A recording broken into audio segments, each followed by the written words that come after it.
everybody. Welcome to Rock, Paper, Hand Grenades. I'm Matt Connarton, and of course, the Honorable Gary S. Hopper. Matt! Did you see that? I did two hands. There was two-handed. I usually only do one. I know. That's awesome. I know, I like right? that. We got to make that like a standard. Dude, if I do it every week, it's not special. That's true.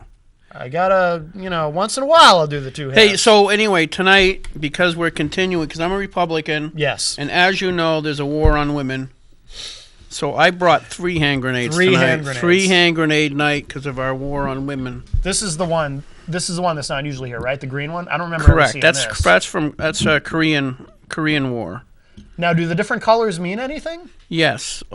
This one blends in better with green colors, and this one blends in better with blacker colors, and this one blends in better with other colors. I would think this one blends in better with I should paint one of them pink. Because it's round. Yeah, actually, you know what you should do? I should put paint it white with red stitches. Uh-huh. That would be cool. That would be awesome. That would be a cool hand grenade. Yes. But no, there's no reason. I don't know why the colors are like that. I know the blue stands for something. I think it's for training or something. You remember one of our guests, Lee Quant? He explained to me what the colors, the blue, what is it called? Not thimble, whatever it's called. There's writing on them too. Yes. It doesn't have that. But anyway, they're all duds anyway. But good. But when you're having a war on women, it doesn't matter because they don't know. Right? That's true. Right? That's true. Darlene Pawlik is our guest this evening, and she's a delightful woman I met at the Right to Life. I met you. Where did I meet you first? At one of the Right to Life things, right? I think actually it was Dan Becker's presentation of personhood. Okay. Can you just pull your mic Sure way can. far away? Thank you. Yeah, she's got a soft voice. Perfect. I think women have soft voices. Some women do. Yeah, but still, I think don't. it's deliberate just to kind of get us off guard, so that they can take over the planet. Probably. Yeah, that's my theory. Probably. So legislation first. I was actually kind of upset today. Keno passed your pink paper. My pink paper. That's what you call it, right? Officially? Yeah, something like that. Pink sheet. Pink sheet. That's what I was looking Pink for. sheet. There's really only one bill that we took all day. Last week, Warren Groen, who's a friend of mine, he's been up there for a long time. Really nice guy. Tried to get special privilege. And when you ask for personal privilege, I forget how it's phrased, but it's anybody can object to it. And then, theoretically, there's a vote on it. A few years ago, we had a guy that used to get up and spout off, I think it was on Bush. Mm-hmm. And it was every week he wanted to talk about what Bush was doing with the this or that. Sure. So it was a while ago, I guess. And I think that's what it was. I forget. He was spouting off on something that after a while you get the idea. Okay. And you really don't want to hear it again this week. Right. And he asked for personal privilege, and somebody objected. Then we voted, and he did not get to speak. Oh, okay. Okay. So, but last week, because it was the anniversary of Roe v. Wade, it was Wednesday, and you were down in Washington, D.C. for the March for Life. I was. Warren wanted to get up and talk about the right to life. Mm-hmm. And I forget what representative, I think it was Representative Bouchard, got up and said no, objected. Mm-hmm. And then they didn't have a vote on it. So her objection, basically, by the ruling of the chair or whatever, I wasn't there, I was here, so they ended up not letting Warren speak. But normally there's always a vote? No, there's almost never a vote, and people almost, it's like I say, it's once in the, I've been there since we got voted in 2000, I missed 3 years, so we're talking, I've been there for at least 10 years. Yeah. And I've seen once where somebody objected and somebody wasn't allowed to speak. Oh, so the objection itself is rare? It's very rare. Okay, gotcha. But when they did have that objection, it was Speaker Norelli at the time, and what she did was put it to a vote to see if people wanted to hear it. Oh, okay. So the vote part of that is optional. it's basically up to her discretion. But Gotcha, she okay. wanted to make sure the body decided whether or not this person should vote. Okay. So that it wasn't just kind of arbitrary. One person got upset. And, Right. but anyway, we've heard speeches that you don't really want to listen to for a long time. I mean, speeches about Granny D. It's just like you just. I mean, when a couple of years ago when the Democrats actually last year when the Democrats took over, and the first thing they did was get rid of guns in the State House. Mm-hmm. To me, that was really good. Because when they get up and want to spout off on Granny D for 20 or 30 minutes, the propensity or the desire for myself to shoot myself instead of listening to it is really strong. It's almost Right. like an unresistible. Is Granny D still alive? I don't know. Do you know?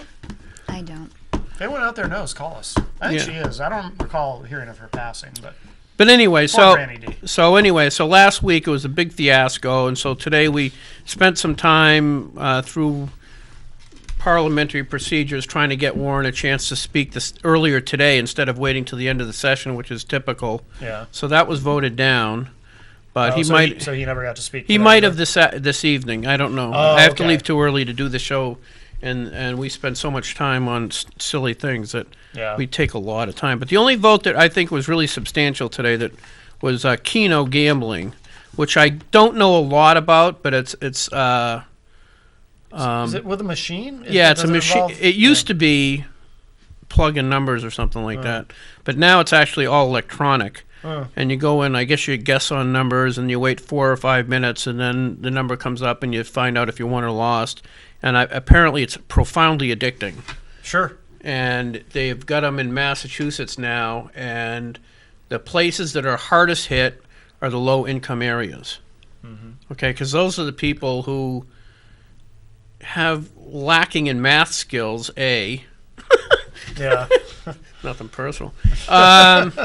But they're also people that are, at the end of their rope, and they're just hoping to win something so that they can do this or that, and they end up Yeah. spending too much Like money buy on that. food and- Yeah, like buy food, and they get caught up in, well, maybe if I win this, then I can pay my rent. You know what I Right, mean? Right. And it's just devastating to communities. And it didn't bother me that the vote went through. What really bothered me is the group that I've belonged to since I was a beginning legislator. A group that started a few years before I got in was called the House Republican Alliance. They're the ones who print this pink sheet. And the House Republican Alliance used to be just a group of conservative Republicans who were not only conservative as far as fiscally, but also morally. Yeah. Pro-life, pro-traditional marriage, all the way down the line, the typical, what you'd call, the Christian right wing. Yeah. That's what the HRA was. Yeah. And I don't recall them, they might have in the past, ever voting to support gambling, because gambling is destructive to society. It's immoral. Article 6 of the New Hampshire Constitution specifically says, the title of Article 6 is morality and piety. The premise is that morality and piety is reverence for God, is necessary for a strong society. Whether you agree with that or not is another question. Sure. But that's the premise of Article 6 of the New Hampshire Constitution, is that we really need to have a strong society. You need a moral society. And a good example is children in a playground. If you have a bunch of children in a playground and those kids are self-regulated, like in others are pretty well behaved, you really only need maybe a teacher or something just in case somebody gets hurt. Okay? If those kids are out of control, you need a lot more teachers very close to a bunch of different kids so somebody doesn't get clobbered with a baseball bat. You also have more regulation as far as what they can bring with them out onto the playground because somebody might hurt somebody with it. You know what I mean? In other words, if the children are regulated themselves, there's very little need for supervision. If the children can't control themselves, there's a great need for regulation. And one of the premises of our Constitution is that if the citizens are moral in and of themselves, for the most part, you need very little government to oversight. You have, the more moral people are, the greater liberty you have. Sure, yeah, because Okay. they can be trusted with that. They can be liberty. trusted. You don't Yeah. have to have a cop at every corner to make sure somebody's not tripping people as they're going down the street Right. or stealing their pocketbook, because you know how often my pocketbook gets stolen. I do Right? know. Yeah, Right? yeah. Those are expensive too. You need one with spikes on the outside of it, so no one Exactly, can grab it from exactly. you. Yeah. But then that's entrapment. No, Probably good get sued. Will it be liability? That's true. You know, because they'll have some poor guy. Well, you know, I had no money and I saw his pocketbook again. Now I'm missing a hand No, I'm because the missing- spikes yes, cut off but my yeah, hand. so I can't work because I wasn't going to anyway. Yeah. And it's so sorry. But anyway, so the HRA was the moral conscience of the Republican Party in the New Hampshire House, and it's lost it. It had no recommendation on Keno gambling because the HRA is being usurped by the Libertarians, and it's very, very aggravating and disconcerting, and I was really upset. Can I ask a question though? No. On gambling. Yes, dear. My perception is that this is not. You know, a lot of issues are very partisan. You know which way Democrats and Republicans are going to go, and then there's some issues where the lines tend to get very blurry. Yeah. In New Hampshire, is gambling one of those issues where you have a lot of division on both sides of the aisle? Yes. Okay. Yes, gambling is one of the few issues where you'll see the Republican majority, which isn't the HRA, this is a separate thing, Okay. and the Democratic majority typically don't have any recommendation. Okay. They just figure whatever you vote for is whatever They're you just vote kind of for. agnostic on it, and yeah. So yeah, that's basically it. It's always, the New Hampshire houses are always killed gambling. Okay. Yeah. The Senate, on the other hand, requires a lot more money to get reelected, and coincidentally enough, they don't kill gambling. Right. But I'm just saying, that's a coincidence. I'm sure it's just a coincidence. Oh, always. Always, It's yeah. always just happenstance. Yes, it's just a coincidence. So anyway, that's my aggravation for today. Now you not going with them? Does that tag Well, this you is as a this rhino? is no or no. Well, they'll tag me as Rhino, they'll tag you as a rhino, but right? no, Yeah. this is no recommendation, so it actually okay. doesn't tag me as anything. Okay. But as time goes on, there's more and more of those bills that I feel are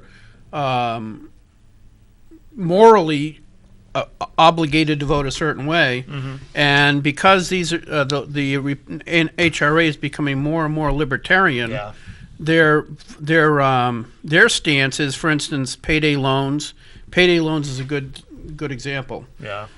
Payday loans are, to me, are immoral because you're taking advantage of somebody who is in the most vulnerable in society. Yeah. It's a predatory. It's a predatory lending process. Yeah. And so I think again on the HRA they used to be against stuff like that because of the morality of it. Yeah. But when you look at from a libertarian's point of view, Anything goes. Anything Laissez-faire goes. capitalism. It's Whatever, Like the wild whatever. west of capitalism. absolutely. And I don't buy into that. I think I agree with you. I think there's we have an obligation as a society to make sure our citizens aren't being taken advantage of. I agree. So, and what else did I do? Friday. I'm going to use up too much time, but I'll do it anyway because I'm Irish. I'm Irish too. I didn't know that was a stereotype of ours. I don't know. I just Using made that too up. much time? Yes, Oh. yes, it is. It's fun to invent new stereotypes. It is.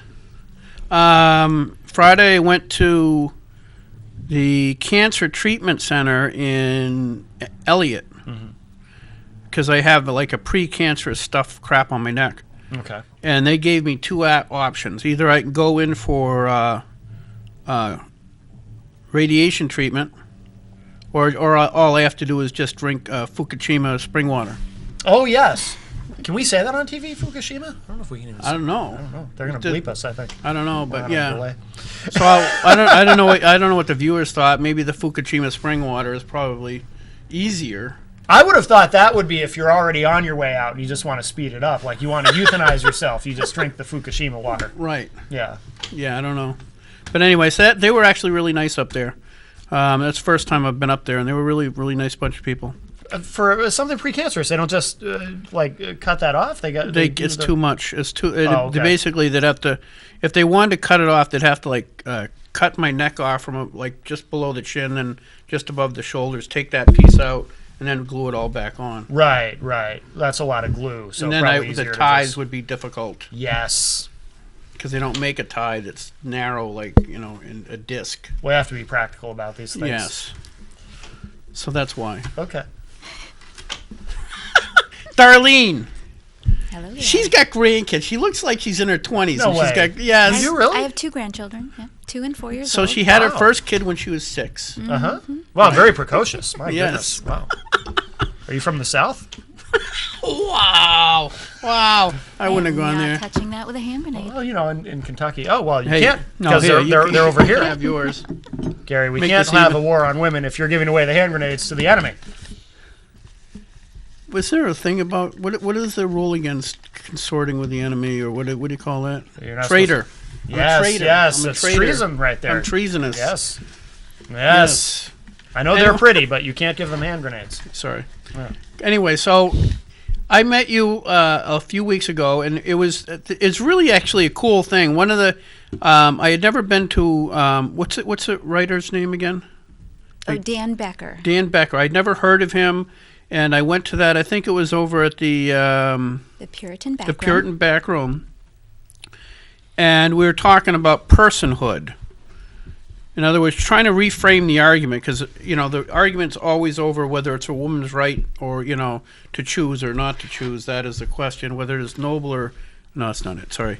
And he was talking about personhood specifically. In other words, when is a person a person? And I think I've talked about on the show since then about Peter Singer, Yeah. who is a bioethicist at New York University. What is it, university? You remember? He's moved around a little bit. I'm not actually sure. He was at Princeton for a very long time. Okay, Princeton. That's what I think I remember. And Kurt then he's saying. on the death panel for Obamacare, and his version of personhood is 18 months. He's been moving that around a little bit. Right now, I think it is 18 months. His target is that the child has a sense of awareness that goes beyond just the me stage, so that it actually would have to move because some kids develop slower Right. or faster than others. So once a child gets to a point where they're self-aware enough to know that there's other people besides themselves, at that point they become people. And what that does is if you can define them as people, a non-people before that, they don't have any rights. Exactly. And that also means that once somebody has Alzheimer's, they're no longer self-aware, and therefore they lose personhood. Right. They're post persons. Post people. I know there's a joke there somewhere, but I probably shouldn't go there anyway. Something about cereal, like they really like post cereal. No. I But anyway, researched something. I don't know. but anyway, so that was his thing, and I never really heard the argument framed that way. But anyway, I want you to talk a little bit about yourself, how you got involved in this, because you've had quite an awesome story. I'm not sure I'd use the word awesome. It was quite tumultuous. I found out when I was really... Awesome okay, awesome's not the right word. Well, it's all in the connotation. Awesome isn't cool, or You mean awesome as in like the more traditional definition of awesome? no, not awesome necessarily good, but awesome just as in Important and interesting. yes. Sorry. That's okay. You have nothing to be sorry for. We digress. We do that once in a while. Yeah, once in a while. Once in a while, we digress. So I found out when I was pretty young that my mom, at 15 years old, was asked to go to the movies with a new boy from school. And he was really sweet and nice, so she said yes. And on the way home, it started to rain. And he said we should go through the sand pits. It's a shortcut. And there he brutally raped her. And she, prior to that, had never even been on a date. So she was thoroughly mortified and never said a word to anyone. As a matter of fact, she didn't tell anyone for 2 years. It wasn't until she was pregnant a second time, after he had abused her for 2 years, that she finally said, he's abusing me, and if you don't get me out of here, I'm going to kill myself. So she finally told her mom about the rape and the fact that he'd been abusing her all that time. When people ask me, they'll be like, well, she married him. And my mother's response is, I would rather have someone think that I was messing around than have to tell them about the rape. It was so brutal. It was so mortifying that she just couldn't tell anyone until, like I said, she was ready to commit suicide.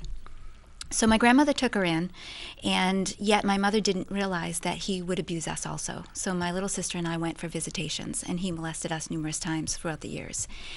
And of course, I was acting out of that, not realizing what was going on. My family didn't know what was up. We were sworn to secrecy. The family had instilled in us a real ability to not tell anybody anything and not say anything. As a matter of fact, one time, he'd abused me, brought me into the house, and my mother was on her way. And my grandmother took me into the bathroom to give me a bath, get me washed up so that it wouldn't be known what was happening. And she said to me, don't say a word. And I did not say one word. My mother kept trying to talk to me while she was getting me ready to go. And were there threats if you say anything? Absolutely, okay. yeah. There were some serious threats of harm to ourselves and our family members. And so, going through all that kind of stuff, at 13 years old, my mom was living in a small city in Massachusetts, and this young man who's a bodybuilder, very handsome, came to my neighborhood in his black Cadillac with red interior. He was very cool, and he just hung around, and he just talked to everybody in the neighborhood, and he was really nice. And after a couple of months, he gave me his phone number and said, if you ever need anything, you can call me. And he was never imposing. He was always very nice. Just like I said, he gave me his phone number. He never asked for mine, so he wasn't pushy at all. And on my 14th birthday, I called him, and that's when he sold me into prostitution for the first time. And so I was trafficked from 14 years old until I was 18. At 17 and a half, I was sold to a loan shark, so I was only his. I was a house pet. And he said that if I didn't have an abortion, that he would kill me or have me killed. Yeah. I want no life, as he slammed the table, is what I remember reverberating through my body. Sure. So I made the appointment for an abortion in his presence, and I didn't know what I was going to do. I just... How old were you at this point? I was 17. Wow. Okay. I just kept throwing my hands up in the air saying, I don't know what I'm going to do. And I remembered an old social worker that had followed me when I was a runaway. And I called her up, and she found a home for unwed mothers. So the night after I was supposed to have had the abortion, I pretended that I did.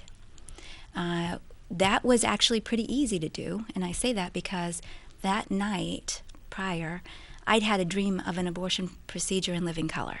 And there's no way in the natural that I could have had that dream with natural knowledge. I mean, I believe it was a dream from God to protect me from actually. It was absolutely perfect in detail. I've seen abortion procedures since then, and it was exactly what would have happened. Yeah. So I faked an abortion, and he let me go. And I told him I was going south. I told him I was going north, and I went south. And so I have now 5 children and 2 grandchildren. I have a small business. 4 of my 5 children have already had their own businesses. Wow. Yeah, they're all doing great. That's great. And so that's my story. It's kind of shocking. So I know that's why you use the word awesome. It's shocking. Probably awesome wasn't. No, now that I remember, I guess awesome probably wasn't the right word. It's cool. It's cool.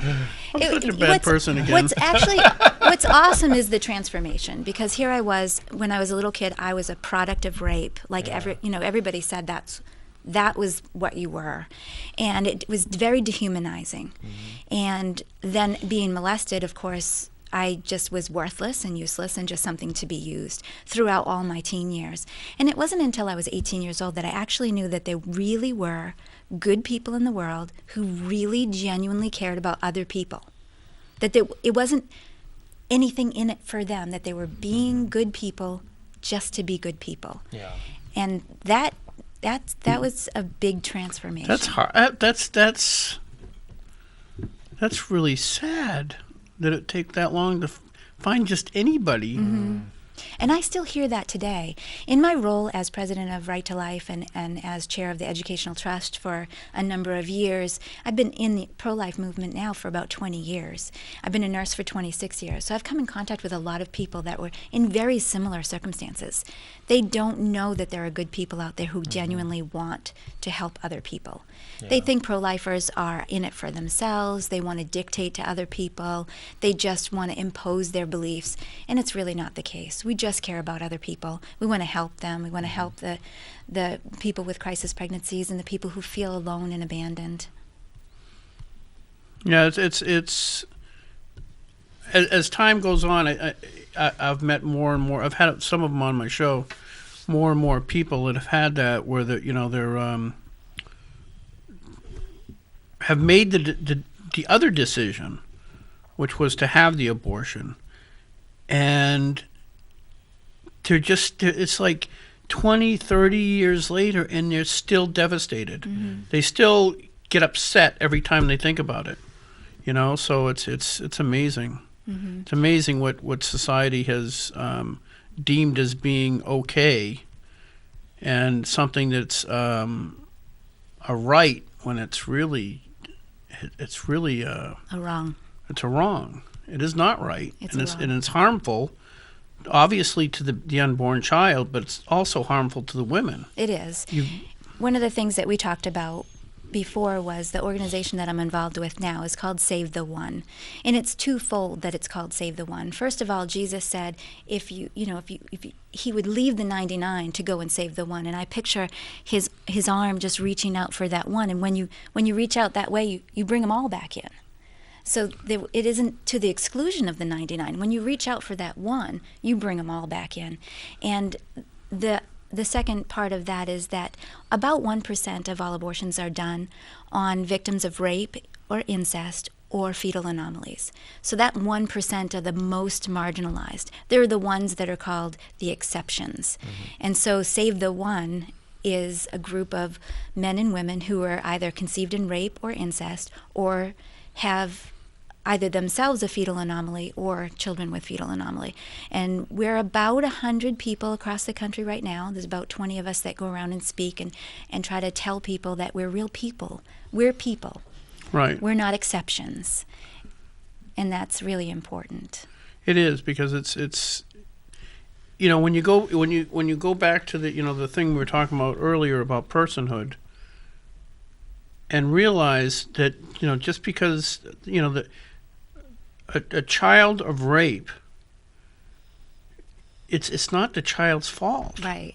My mother because there's some the thing is you obviously your mother, you can't even say she made a mistake because the guy was a nice guy until he started abusing her. You can't even say she even made any mistake. Right.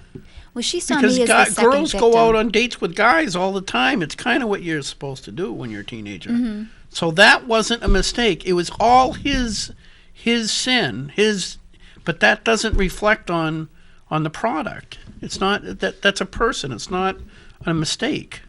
I was never the aggressor, and she knew that. I was the second victim. He was always the aggressor. She got that really clearly. And most women do. And I think that women, actually there's a statistic that says that women who conceive and rape are 50% more likely to want to keep that child than people who are in a crisis situation otherwise. Really? And I think the reason for that is intrinsically women know they were violated and their rights were violated, and they don't want to be the perpetrator then of that violation. And a lot of people will say, well, why would you want to carry a rapist baby? But it's not the rapist baby. It's her baby. The man who bought me would technically be charged with statutory rape. I was only 16 when he first bought me, and I was 17 when I got pregnant. It's also trafficking. Right. We're actually dealing with that in judiciary. Have you been up for those? I haven't been up there for that, but yeah. I've seen that. So even in my situation, I felt this is my baby. It's not his baby. I'm the only one who can actually protect this baby. One of my friends, her name is Ashley from Mississippi, she said, when I told my few family and friends that I was raped, they automatically said I should have an abortion. She said, I talked to a number of people, and I just wanted someone to say, it's okay, you can keep this baby, we'll help you. And nobody did. And she felt very pressured to have an abortion, and so she did. Yeah. And she said that the abortion was far worse than than the rape itself. It compounded it exponentially. It was much, much worse. Yeah, adding sin to another sin. It's similar to somebody committing a sin and then lying about it. And probably a little bit worse than that, but you know what I mean. In other words, you first you do the error, and then you start covering it up, and it just compounds it, like you say, exponentially to a point where eventually it all falls in, and the idea of society today is encouraging it. Mm-hmm. It's not just allowing women to get abortions anymore. It's encouraging women to get abortions. There's a lot of pressure to abort, especially for rape victims. What about the numbers, though? Aren't abortions down in the U.S.? Hasn't that number been coming down? That's really tricky, because I went at the March for Life. We're very encouraging. There was a ton of energy.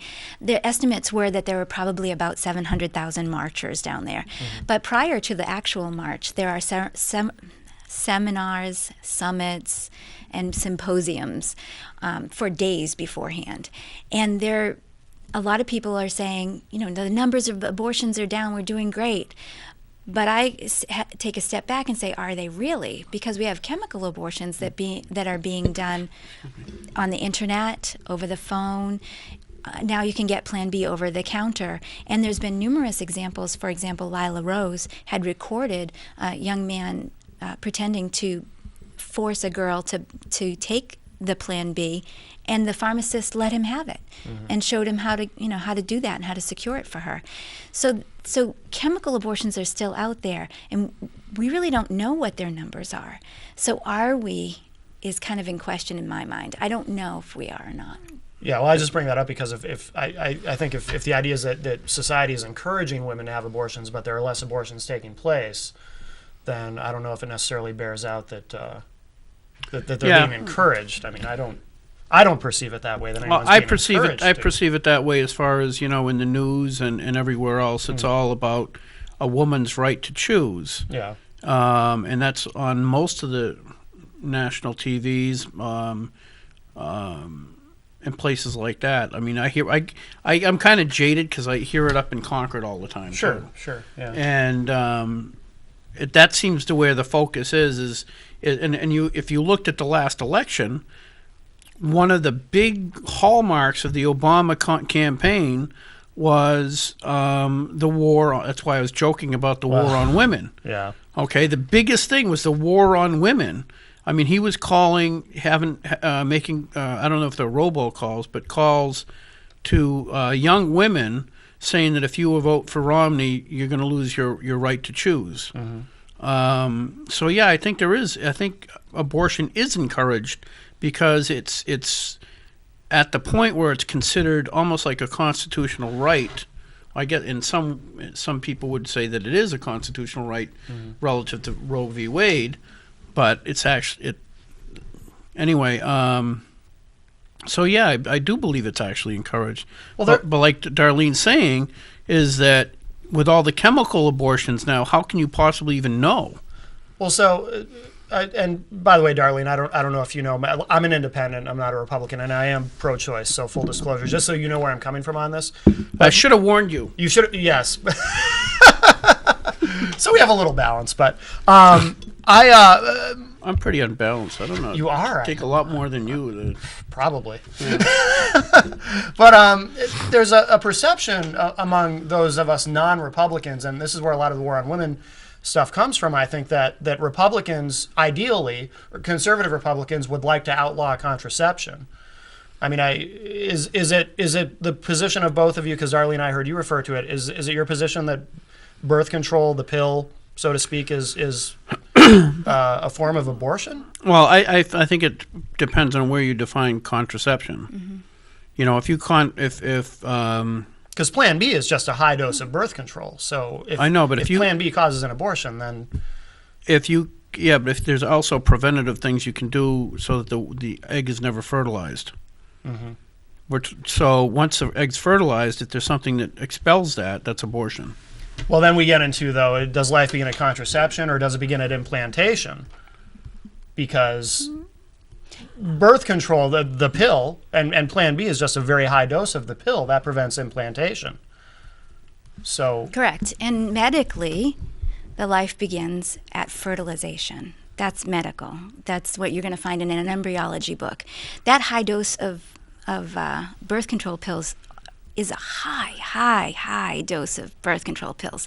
And we're giving it to our young people all the time. And it's very detrimental to women. You've seen the commercial, Yasmin, all these other things causing stroke, they're causing diabetes, they're causing all this. We have no idea what this is going to be like for these young people as they grow older. Will they even be able to have children? Will they have torn out their insides? What's actually going to happen to these young people? I think it's a very, very bad precedent to put it out in the marketplace. As you said, you're pro-choice. I'm not pro-choice when it comes to a human being being destroyed and discarded. The concept of whether or not the human person is a human person could go on for eons of debate. Sure. Because there's socially, are they a person? Physically, are they a person? Environmentally, are they a person? And then if in any of those arguments you've got a multitude of criteria that you could use. Right. So, but should the pill be illegal? That's really, the other stuff I don't know, but should the pill itself be illegal? In other words, if you had if you had a magic wand, which would be wicked cool, it would be. I would like to have them. But it's not really kind of feminine, though. I guess it'd go along with my pocketbook. Well, that's true. Yeah. Well, if you got the spikes on the pocketbook, though, it's not feminine anymore. Maybe you could put spikes on the magic wand as well. You could call it a scepter. Oh, there scepter. You go. There you go. She's awesome. There you go. That's actually manly. Okay, so scepter, yes. So if you had a magic wand and you could make the pill illegal, would you? Do you believe that? Well, you're talking about two different things when you're talking about the pill and then you're talking about Plan B. But if Plan B is just a mega high dose of the pill, see, this is where folks who see it from my perspective are. This is why we get nervous, and this is why this is why this war on women stuff comes into play. Because then women are like, well, they want to outlaw the pill. Okay, so anyway, educate us. What is Plan B? Could Plan B kill the child after it's fertilized? Absolutely, that's the goal. Okay, that's the goal, to get rid of a pregnancy. That's what Plan B is supposed to do. Okay. It's abortifacient, we call it. Okay, so and the pill that you're talking about, the one that they take around the month, that's actually abortifacient too, if the woman conceives. But do you know if she's conceived or not? So I've known women who, after 15 years of taking the pill, have all this guilt because what if I flushed babies all of these years? They don't know.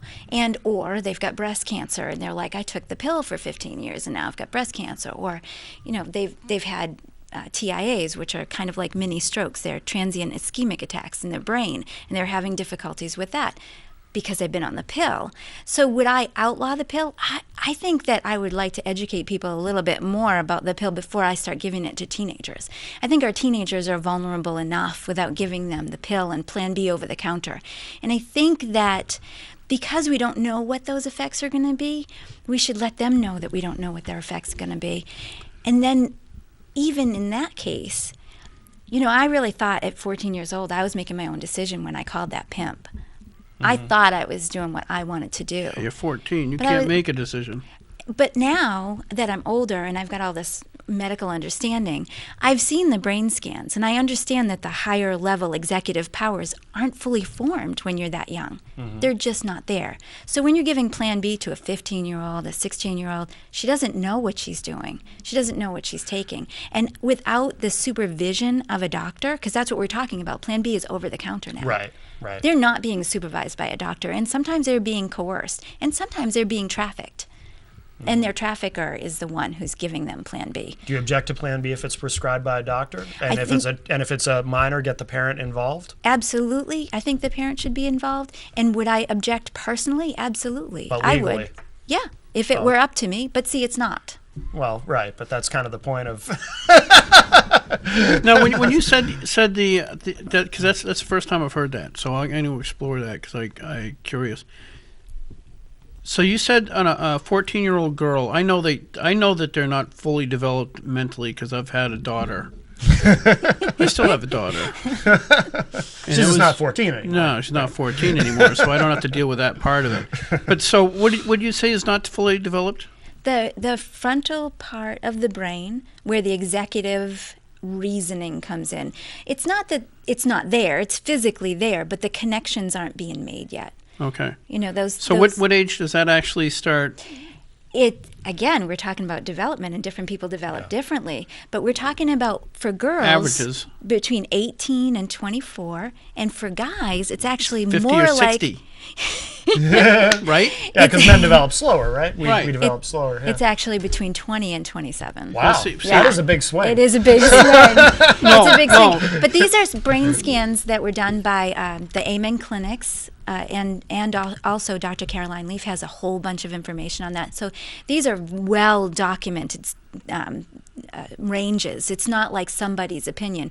These are hundreds of I thousands of wonder brain why scans. that hasn't been used in court cases. Actually, I bet it Dr. has. When a juvenile does something that's super stupid, which I never did. No, Okay, not okay. you. I No. never, ever that many times.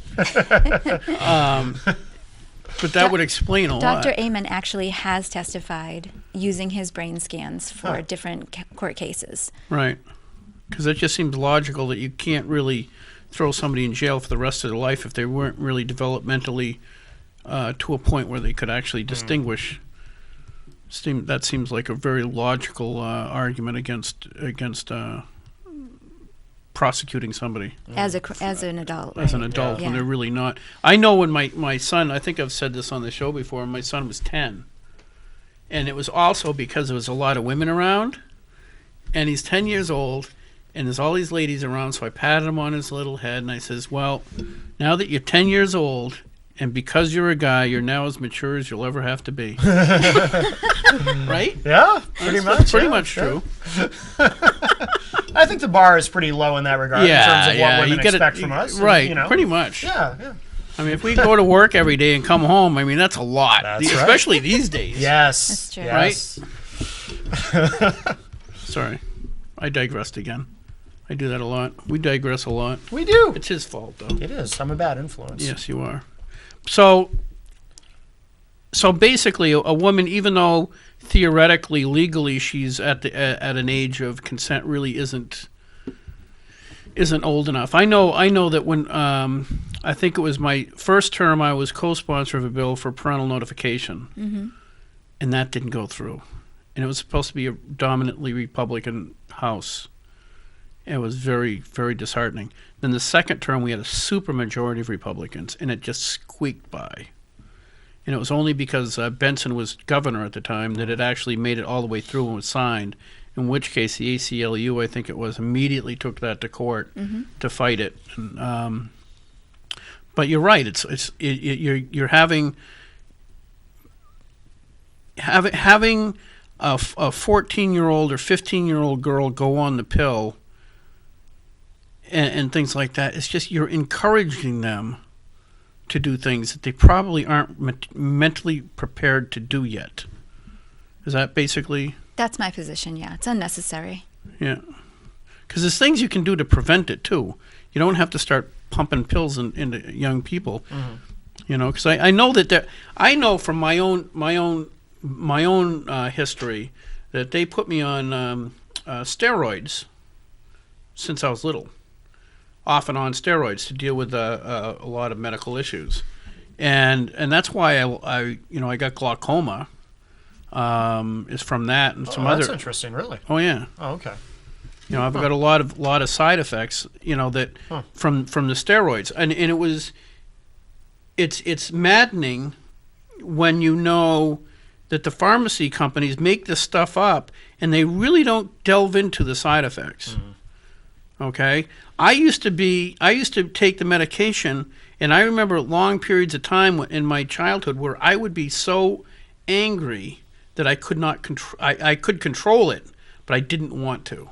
I was forcing myself to control my anger. And it wasn't until I got older and saw the correlation between, wow, every time I'm on steroids, I'm pissed. I didn't know. Roid rage. Roid rage.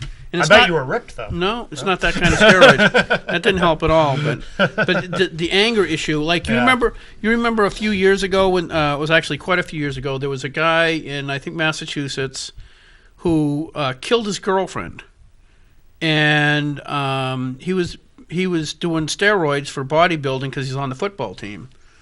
And he said he was on steroids, but that apparently wasn't a good enough defense. Yeah. But to me, it was. Because when you're on steroids, how angry you are, and everybody's different how they react to it, obviously. Yeah. Like you say, one woman probably does very well on the pill all the time, every year after year. And some of them, it's going to take a few years to add up and cause issues that she never saw and the drug companies don't tell you happened. But that happens all the time, especially if it's a medication you take frequently.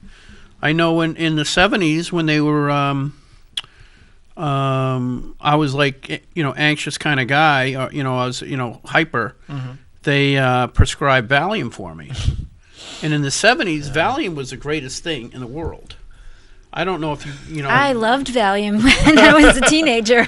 Right. Well, it was exactly because in the 70s it was, if your kid was hyper or something like that, you gave him Valium. If a woman had anxiety issues, you gave her Valium. If the dog was in a bad mood, you gave the dog Valium. Yeah. It was a topping you put on ice cream in the 70s. And if you combine that with drinking, it was pretty awesome. It was that. And I was so depressed within like a year or so of doing this because I didn't know. I was only a kid. Yeah. As again, that brain thing hadn't developed. Within a year, I was so depressed, I couldn't even see straight.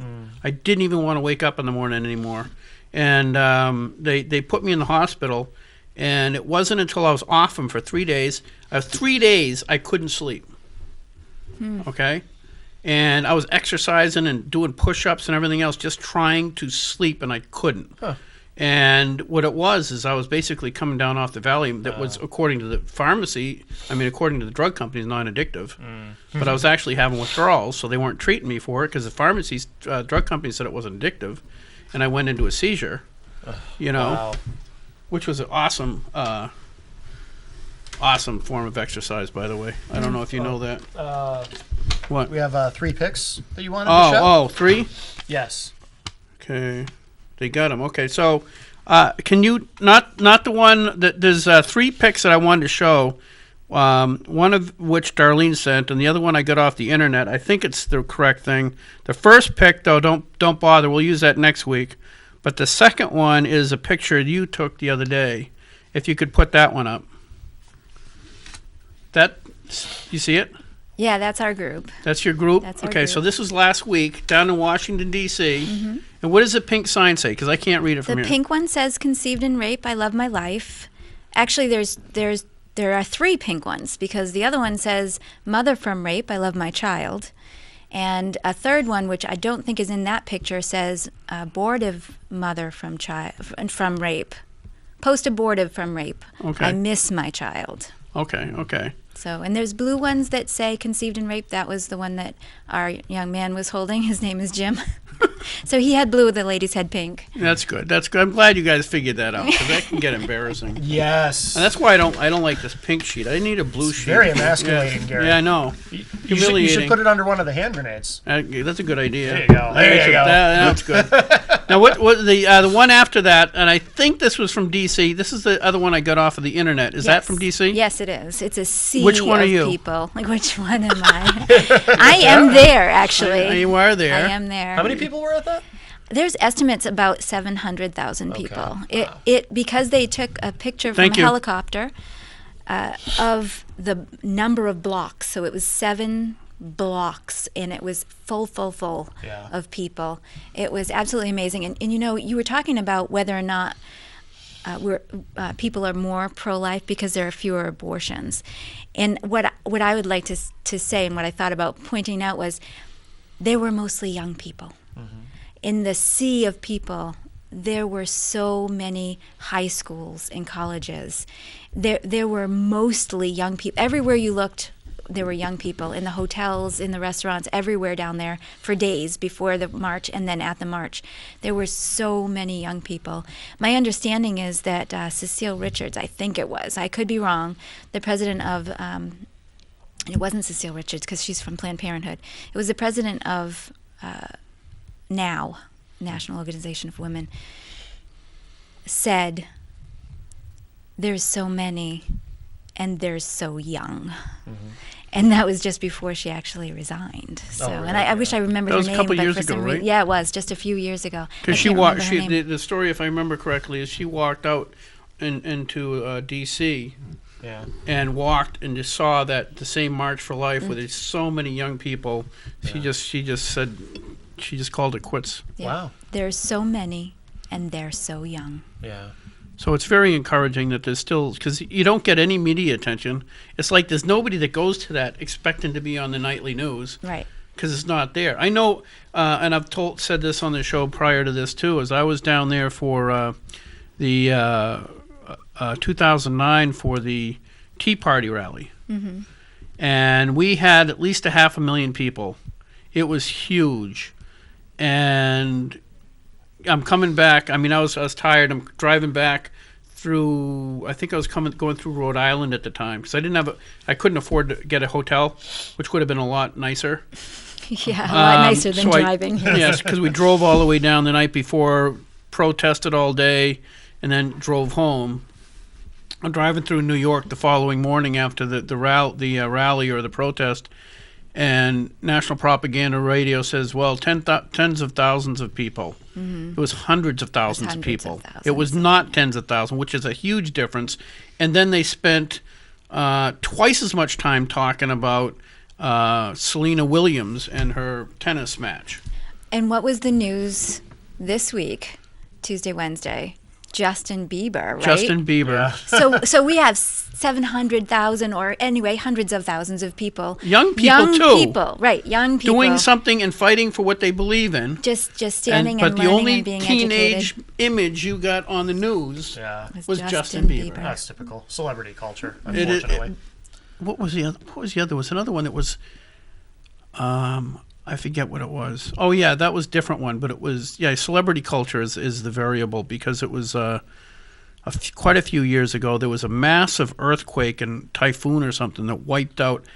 Oh, I remember that. Hundreds of thousands and thousands of people anyway in Indonesia. Mm-hmm. Yeah. But it was the same day that Magic Johnson came out and said he had AIDS. Which one was the big basketball player that came out and said he had AIDS? Yeah, that Magic Johnson. That was Right. That was before that, though. No, it was the same time. Oh, This is a different one. Oh, I'm thinking of a But it different. was Okay. But it was just the contrast between everybody cares about this guy having AIDS Right. and there's tens of thousands of people dead on the beaches. Yeah, And it's like I know. People's priorities are so messed up. Yeah. It is disheartening, but you keep fighting. Mm-hmm. You know, We're about out of time. we're about out of time. About out of time. Oh, who do I get next week? You know, Pam and Patty. It's Patty. Yes. Pam Tucker and her friend. I think it's Patty Patty Shoop. Shoop, who pick on me. They picked on me for a whole hour. Well, both of us, really. Right? Yeah. More so you, though. Yes, I know. It's because you got the hand. I got to have all 3 hand grenades for that too. Definitely, because there's going to be 2 women here. Yes. It'll be a very even war on women. Yes. So it's not going to be pretty. Well, they're pretty, but They're very it's not beautiful. going to be pretty. Both of them, yes. Yes. So, anyway, we'll see you guys next week. Keep the faith. Keep fighting. And thank you very much, Darlene, Thank for you. coming. You're Thank awesome. you for having me. Thank you. Absolutely. Thanks, Bye, Matt. Bye.